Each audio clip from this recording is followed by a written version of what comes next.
Boa noite, irmãos. Graça e paz a todos.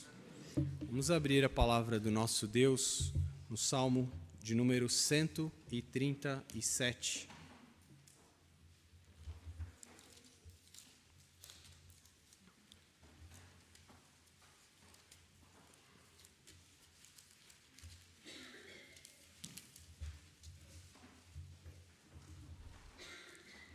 Acompanhem com atenção o que diz a palavra do nosso Deus.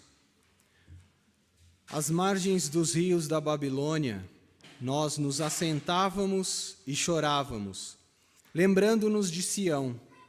Nos salgueiros que lá havia, pendurávamos as nossas harpas, pois aqueles que nos levaram cativos nos pediam canções, e os nossos opressores que fôssemos alegres, dizendo: entoai-nos algum dos cânticos de Sião. Como, porém, haveríamos de entoar o canto do Senhor em terra estranha?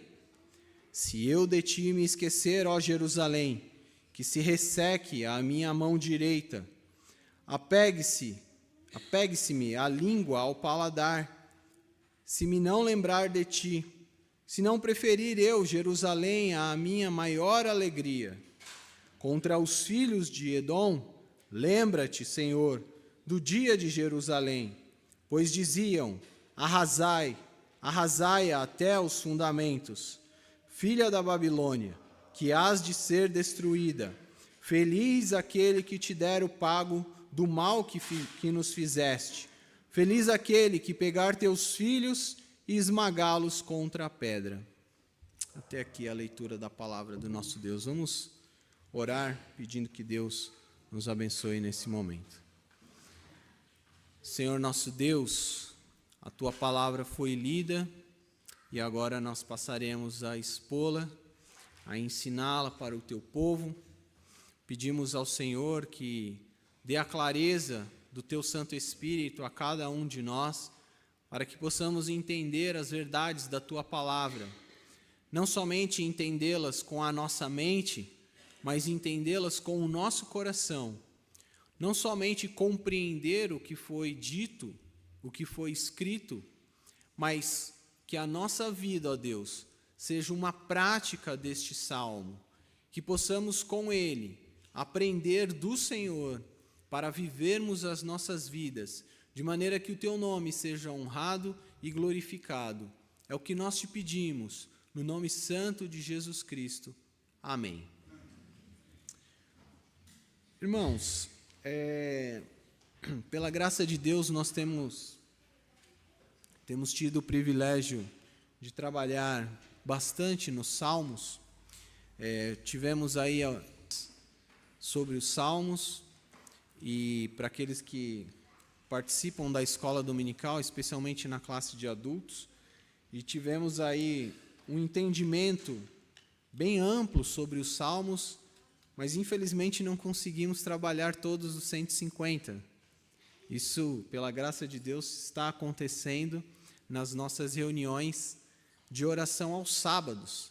Então, fica o convite para você que gosta dos Salmos, gosta de ler os Salmos, quer aprender mais sobre os Salmos, que você participe das reuniões de oração. Não tem nenhuma dificuldade, porque até online essa reunião é.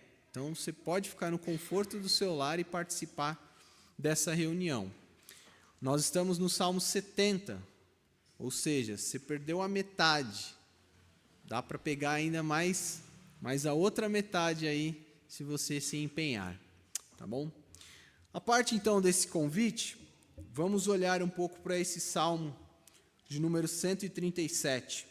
O título que eu dei para essa mensagem é O Deus que Transforma o Lamento em Louvor. Para contextualizar um pouquinho para os irmãos, o título, se você está com a sua Bíblia aberta aí no Salmo 137, ele diz Saudades da Pátria. Esse título é um título da Sociedade Bíblica do Brasil. Esse título não está originalmente na Bíblia, no Salmo, né? Mas ele ajuda a gente a entender um pouco desse contexto. Tá? Mas aqui a gente já ouve falar sobre sobre eles estarem à margem da Babilônia. Então, esse salmo já coloca a gente dentro desse contexto, quando que esse salmo foi escrito. Tá? Então, esse é um salmo, que ele é um salmo de lamento, dá para perceber, né, como que o salmista escreve isso, lamentando, chorando, né? Ele fala que assentávamos e chorávamos, lembrando da nossa terra, né? Estávamos na Babilônia, estávamos longe de Jerusalém, longe de Sião, e lembrávamos da nossa terra. Então, o Salmo coloca a gente dentro desse contexto, o período do exílio babilônico. Tá? A gente não tem essa informação aqui, se o salmista que escreveu, se ele estava nesse momento em que ele escreve, se ele estava na Babilônia, se ele estava passando pelo cativeiro, ou se foi após ele retornar para a Cidade Santa, para Jerusalém, que aí então ele se assenta, trazendo à memória aquilo que se passou com ele, ou com a sua geração, ou com aqueles que compartilharam com ele, como que foi esse período de 70 anos que o povo ficou longe da sua terra. De qualquer maneira, nós temos algo para aprender, seja com a experiência que foi registrada pelo salmista, seja com a experiência que contaram para que ele registrasse, porque toda a Escritura é boa e é útil para o nosso proveito. Esse salmo também, ele possui um estilo, nesse lamento, que ele vai desde a melancolia, passa pela nostalgia, e ele vai até mesmo à fúria. Se você reparou bem, nos versos 8 e 9, ele diz coisas que talvez sejam muito duras para que um cristão dissesse nos dias atuais. Mas eu vou explicar um pouco mais por que ele diz o que ele disse.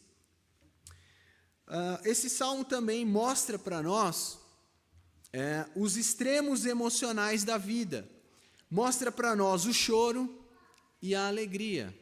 Então, em tempos de divertidamente e tantas emoções sendo trabalhadas aí, vale a pena a gente olhar para os salmos para entender como o nosso Deus trabalha com as emoções. Como que o nosso Deus faz uma gerência das nossas emoções. E se você viu os filmes, você sabe que nem a alegria pode estar no controle e nem a ansiedade. Então, vamos para essa exposição mais detalhada dos Salmos. Inicialmente, irmãos, queria chamar a atenção de vocês para 3 pontos principais na estrutura desse Salmo. Então, fique com o Salmo aberto aí para você ter um olhar para ele e entender mais ou menos essa divisão. Do verso 1 até o verso 4, a gente vai perceber essa ideia do lamento, tá? Do verso 1 até o verso 4. Então, ele vai lamentar não estar na sua terra, ou ter sido retirado da sua terra, estar numa terra estranha, né?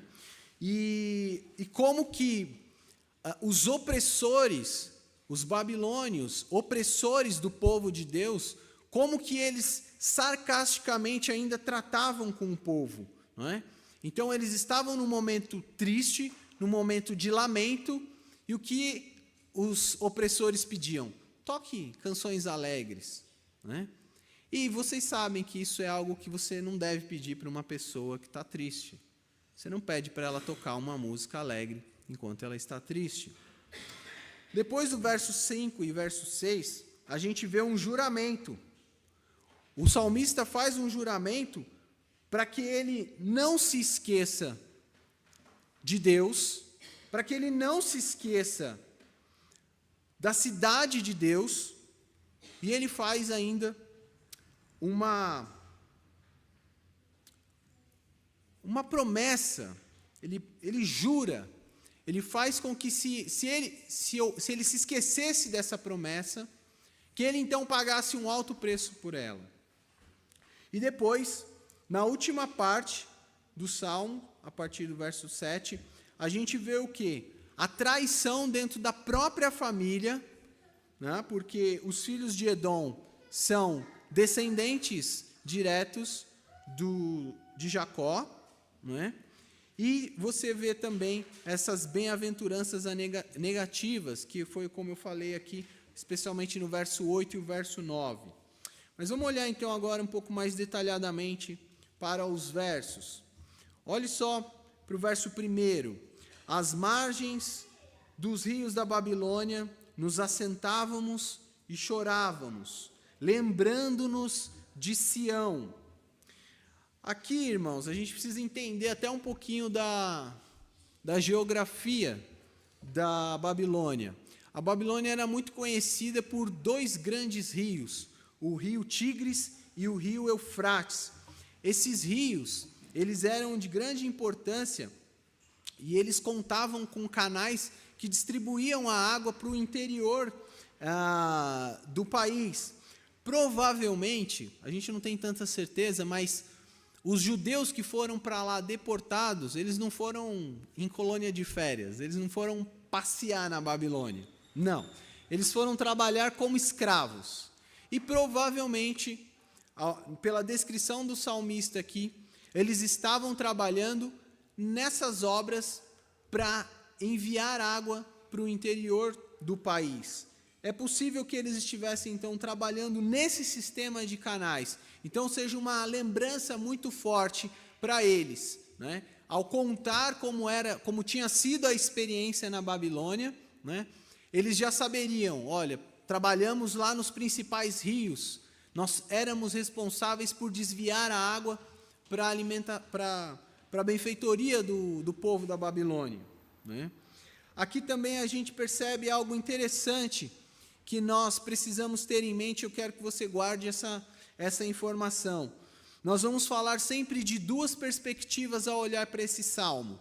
É a perspectiva da Babilônia, que é a perspectiva do lamento, é a perspectiva do sofrimento, do choro, da tristeza. Mas também há a perspectiva aqui de Sião, da Jerusalém, tá? Às vezes a gente vê a expressão Sião, ela equivale a Jerusalém, e muitas vezes a expressão Sião, ela está muito mais voltada para o uso do local do templo, né? Então ele não está simplesmente pensando na cidade de Jerusalém, mas ele está pensando no Monte Santo de Deus, no lugar onde Deus habita. Então ele está pensando aqui em 2 coisas. Ele quer apresentar 2 perspectivas para nós. A perspectiva do sofrimento, da opressão, mas quer também fazer com que a gente olhe para uma perspectiva celestial, para que a gente tire os nossos olhos desse mundo e para que a gente ponha os nossos olhos nas coisas eternas. Se você só olhar para a sua perspectiva desse mundo, se você olhar para o boleto que você tem que pagar, para os problemas que você está enfrentando, certamente você vai sucumbir. Então, o convite do salmista aqui, já no verso 1, é para que a gente ajuste o nosso foco e a gente tenha a nossa perspectiva no Deus que habita em Sião, no Deus que está do seu santo templo, governando todo o mundo, assim como ele estava governando sobre os irmãos que estavam exilados na Babilônia.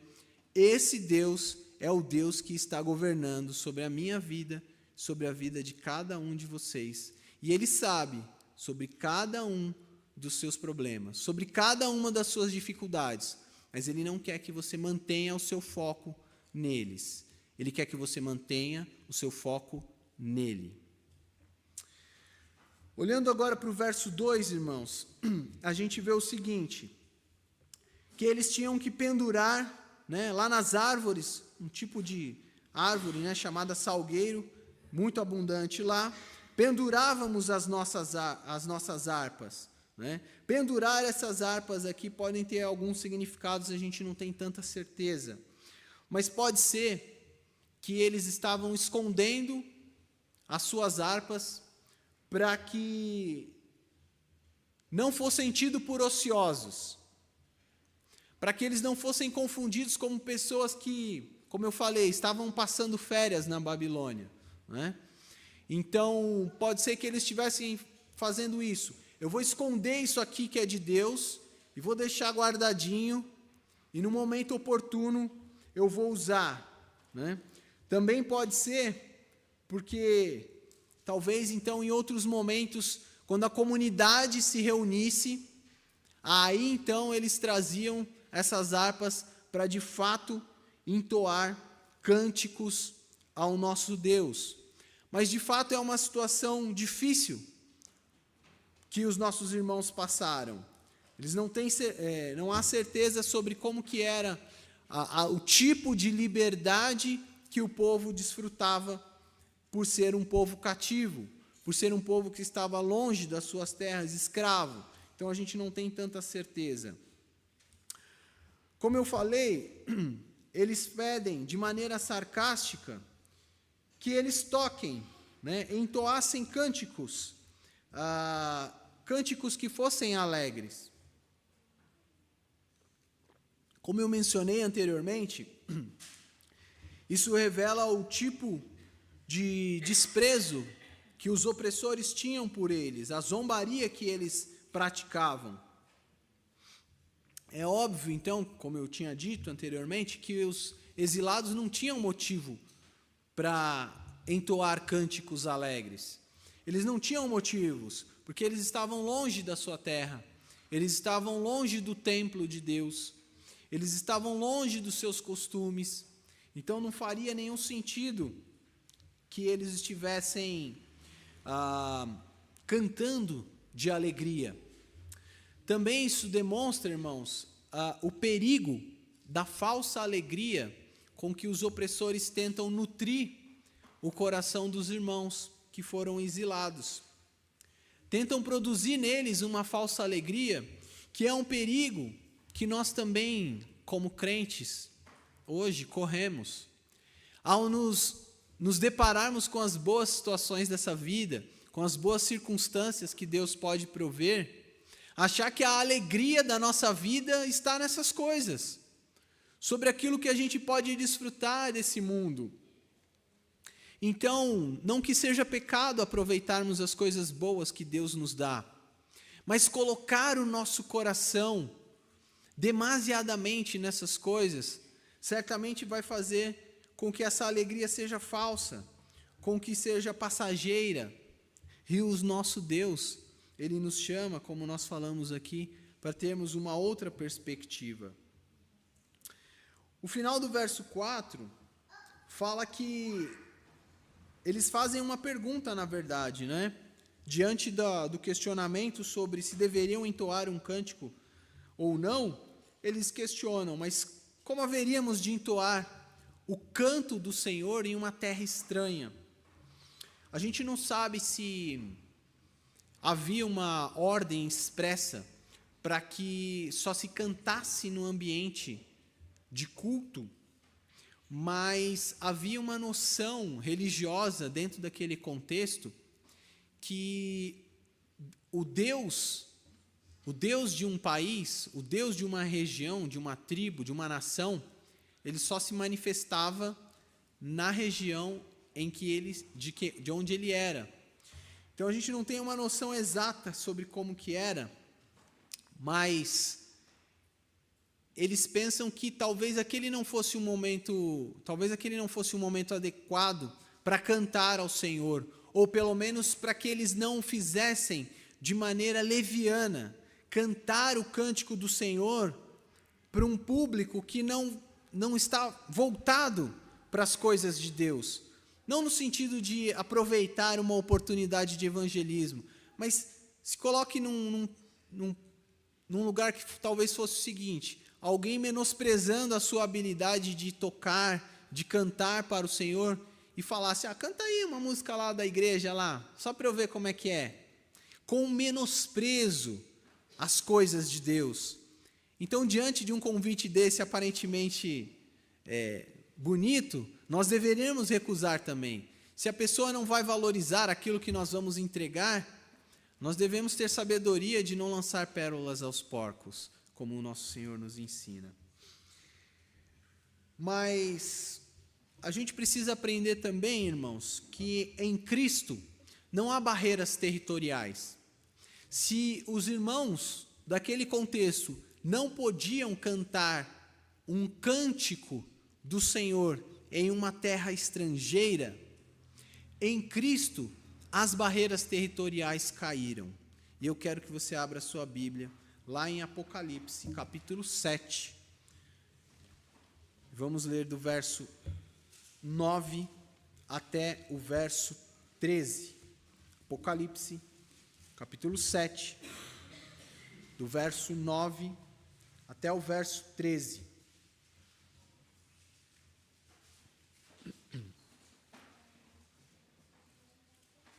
Olha o que diz a palavra do nosso Deus.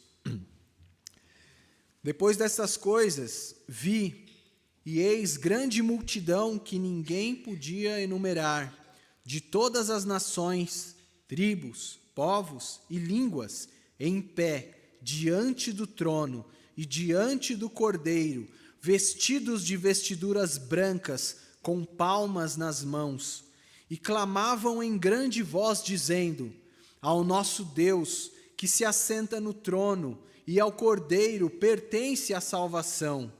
Todos os anjos estavam de pé, rodeando o trono, e os anciãos e os 4 seres viventes, e ante o trono se prostraram sobre o seu rosto e adoraram a Deus, dizendo: Amém. O louvor e a glória e a sabedoria e as ações de graças e a honra e o poder e a força sejam ao nosso Deus pelos séculos dos séculos. Amém. Olha como o nosso Deus é maravilhoso. Olha como o nosso Deus transforma momentos de lágrimas, momentos de tristeza em momentos de alegria. Apocalipse que nos promete que Deus mesmo enxugará dos nossos olhos toda lágrima. Já não haverá luto, nem tristeza, nem pranto, nem dor, porque todas as coisas passaram. Voltando para o Salmo de número 137, vamos olhar para o verso 5 e 6. Até então nós vimos o lamento, agora nós vamos ver os juramentos. Se eu me esquecer de ti, ó Jerusalém, ó Sião, que se me resseque a minha mão direita, apegue-se-me a língua ao paladar, se eu não me lembrar de ti, se não preferir eu Jerusalém, a minha maior alegria. Olha só esses 2 juramentos que o salmista faz aqui, com uma maldição estipulado no caso de quebra. Ele pede para não se esquecer das coisas de Deus. Ele pede para que, diante dos problemas, ele não se esqueça do Deus que habita em Sião, do Deus que se manifesta em Jerusalém. E embora isso seja algo bem pessoal do salmista, ele traz aqui também uma seriedade para nós refletirmos sobre as coisas de Deus. O 3º mandamento, lá de Êxodo, nos ensina sobre não menosprezarmos as coisas de Deus e tratarmos com zelo tudo o que envolve o nome de Deus. O nosso catecismo maior, na pergunta 112, falando sobre quais são os deveres exigidos no 3º mandamento, ele diz o seguinte: o 3º mandamento exige-se que o nome de Deus, os seus títulos, atributos, ordenanças, a palavra, os sacramentos do batismo, da ceia, a oração, os juramentos, os votos, as sortes, suas obras e tudo quanto por meio do que Deus se faz conhecido, seja santa e reverentemente usados em nossos pensamentos, meditações, palavras, escritos, por uma afirmação santa de fé e um comportamento conveniente para a glória de Deus e para o nosso próprio bem e do nosso próximo. Olha com que seriedade nós devemos tratar as coisas de Deus. Olha como nós devemos tratar o momento do culto a Deus, o momento de leitura da palavra, o momento de ensino da palavra de Deus, com santa reverência. E aqui o salmista, como eu falei, ele faz até um juramento com uma punição, se ele esquecesse da seriedade de que são as coisas de Deus, não é? Olhando para o verso 7 agora, ele fala de inimigos do povo de Deus. Contra os filhos de Edom, lembra-te, Senhor, do dia de Jerusalém, pois diziam, arrasai, arrasai até os fundamentos. Os edomitas, como eu mencionei, eles eram descendentes de Esaú. Esaú foi um dos filhos de Jacó, uma linhagem que se apartou dos caminhos de Deus e foi extremamente opositor aos filhos de Israel. Quando Jerusalém foi tomada pelos babilônios, está descrito lá em Ezequiel, eles festejaram, eles ajudaram os babilônios contra os seus próprios irmãos de origem. Então, olha que tristeza, irmãos. Você ter inimigos se levantando dentro do seu próprio meio. Imagina inimigos surgindo contra você dentro da sua própria casa. Se você tem um tempo de caminhada cristã, e se infelizmente você é um dos poucos na sua família, você sabe que essa oposição surge de dentro de casa. É lamentável perceber que tem pais que deveriam estar incentivando seus filhos a estarem no caminho correto, no caminho de Deus, achem ruim que seus filhos venham para a casa do Senhor. Pais descrentes, óbvio, mas que deveriam estar alegres por conta disso e estão tristes, porque se afastaram do caminho do Senhor ou porque de fato nunca o conheceram. Quantas vezes nós enfrentamos inimigos surgindo dentro do próprio meio da igreja? Pessoas que ao invés de estarem ajuntando conosco no trabalho, estão espalhando, que deveriam estar nos ajudando a semear a boa semente do Evangelho, estão pegando a semente e jogando fora, espalhando, atrapalhando aquilo que deveria ser feito em nome de Deus. Mas não foi sem aviso que os apóstolos nos deixaram. Paulo, quando chama os presbíteros de Éfeso para o seu provável último discurso, antes de ser preso em Jerusalém, ser levado para Jerusalém, ele diz para os pastores, para os presbíteros: tomem conta do povo de Deus, porque do meio de vocês surgirão falsos lobos, surgirão falsos mestres, lobos, devoradores, que poderão abocanhar as ovelhas. Lamentavelmente isso acontece. A ideia então aqui, voltando para o Salmo 137, quando ele diz o que na verdade diziam os inimigos do povo de Deus, arrasaia até os fundamentos, tem uma ideia do seguinte: destruam eles, até o ponto de a sua própria nudez ser exposta. Eu não quero que o povo de Deus seja simplesmente derrotado. Eu quero que eles sejam humilhados. Eu quero que eles sejam esmagados. Eu quero que eles sejam aniquilados. Eles devem ser envergonhados. Eles devem ser expostos.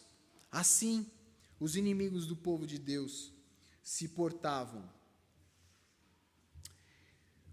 Mas, irmãos, mesmo quando inimigos próximos se levantam contra nós, fazendo com que nós lamentemos e choremos, como os nossos irmãos fizeram na Babilônia, nós podemos ter a certeza, mudar o nosso olhar, mudar a nossa perspectiva, como eu falei aqui, termos a perspectiva de Sião, porque o nosso Deus, por meio do seu bendito Filho, nos proporciona cantarmos de alegria. Olha, vamos olhar agora nos versos finais caminhando já para o fim da nossa mensagem. Verso 8 e verso 9. Filha da Babilônia, que hás de ser destruída, feliz aquele que te der o pago do mal que nos fizeste. Feliz aquele que pegar os teus filhos e esmagá-los contra a pedra. Como eu comentei, irmãos, a gente não sabe se o salmista estava na Babilônia ou se ele já tinha regressado para Jerusalém. Mas ele tinha uma certeza, que Deus iria punir a Babilônia. Deus iria punir os inimigos do seu povo. Ele tinha essa certeza.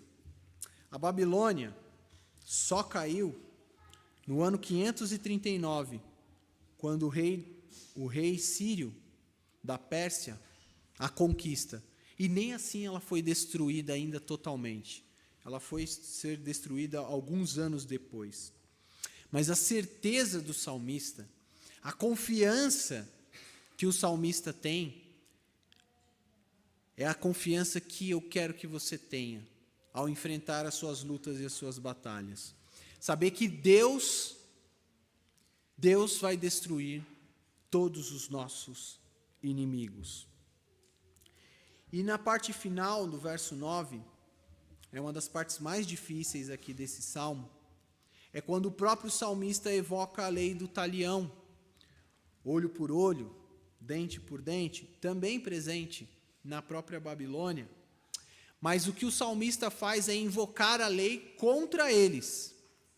Ele invoca a lei deles, contra eles próprios, porque, provavelmente, o que o salmista está desejando que aconteça aqui foi o que aconteceu com as crianças israelitas. Elas também foram esmagadas sobre a pedra. Então, o que nós precisamos observar aqui, irmãos, apesar da dureza desse verso final, é que o salmista, ele pede pela justiça de Deus, mas ele não quer ser o executor dessa justiça. Ele espera que Deus faça justiça nessa causa, mas ele não quer fazer isso com as próprias mãos. Ele não quer ele mesmo resolver a situação. E aqui a gente tem algo bastante importante para aprender. Talvez você esteja passando por momentos de dificuldade no seu trabalho, por exemplo. Inimigos se levantando contra você porque você é cristão. Pense, a justiça tem que ser provida pelo próprio Deus, não por você. Quando você tiver a oportunidade, não faça a justiça com as suas próprias mãos. Eu sei que dá vontade, eu sei que a gente quer fazer, mas quantas vezes nós deveríamos descansar no nosso Deus e não descansamos? Quantas vezes nós deveríamos deixar que o nosso Deus fizesse a justiça, mas nós mesmos estamos querendo fazer a justiça? Nós precisamos aprender então aqui com o salmista, que mesmo que venha uma dura pena sobre os nossos inimigos, nós não seremos esses executores. O nosso Deus é que vai executar a justiça. Concluindo a nossa mensagem, irmãos, no Salmo 137, queria que você tivesse então em mente essas duas perspectivas como nós falamos.